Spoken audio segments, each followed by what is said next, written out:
Hello and welcome to the End Times Revival Ministries. Thank you so much for joining us here. We continue with our series on the Judicial Government of God.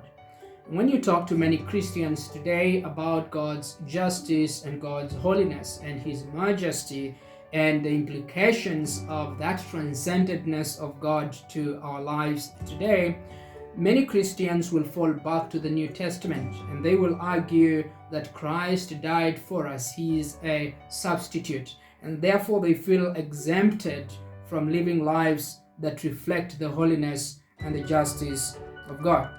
I want us to read a couple of texts and we will try and bring together or answer that charge that Christ died for us so we do not have to live righteous lives here in the world. The book of Isaiah in chapter 9, Isaiah talks to us about Christ. It reads as follows: "For unto us a child is born, and the government will be upon his shoulder, and his name will be called Wonderful Counselor, Mighty God, Everlasting Father, Prince of Peace. The increase of his government and peace there will be no end. Upon the throne of David and over his kingdom, to order it and establish it with judgment and justice." And what I want us to focus here is, if you look at the characteristics of that government of Christ, at the very end, he says, it will be ordered. That kingdom, that government of Christ, which is eternal, everlasting, which will never cease, it is founded on judgment and justice. That is the foundation of the government of Christ. And so when we talk about Emmanuel and God with us, and you see that in Isaiah chapter 7, verse 14, "Therefore the Lord himself will give you a sign. Behold, the virgin shall conceive and bear a son, and shall call his name Emmanuel," which literally means God with us, present with us. That is not an occasion for familiarity with the Holy Son of God.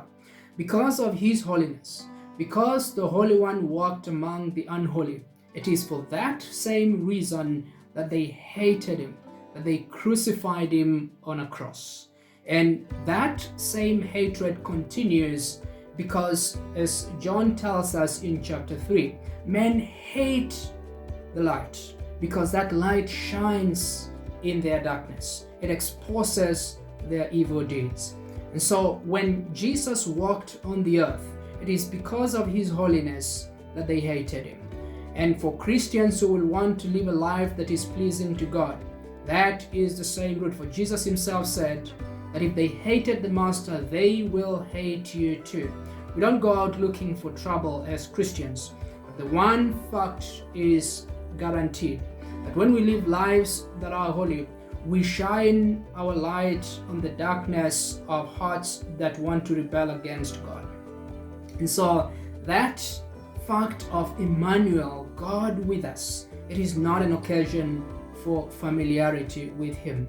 You see, as fallen human beings, it is more easy for me to relate to a fellow sinner. It's more easier for me to relate to Hitler or Mussolini or Idi Amin. It's easier for me to relate to Judas Iscariot.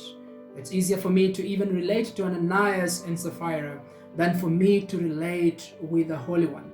The stranger here is not Ananias and Sapphira or Judas. The stranger here is the Holy One, Emmanuel, the Holy Son of the living God, because he makes me realize that I am a sinner. He shines his tremendous light on me, his glorious light. And the first step of accepting God's mercy, it is to understand his justice, his holiness, his perfection that makes me realize my imperfection. And in that, then I call out for mercy. And it is in that mercy, therefore, that Christ becomes the mercy seat for me. And so it is very critical for believers to understand that even in the New Testament, the government of Christ is founded on judgment and justice. And we have a wrong or distorted perspective of the Christ. If you look at the entire theme of the book of Revelation, it is about the justice of the Lamb of God, the justice of the Holy Son of God. And at that moment, as he metes out judgment in the book of Revelation, we only realize, and for some people perhaps too late, that that judgment is well deserved, and it is being carried by that Son of God who we call Emmanuel, God with us.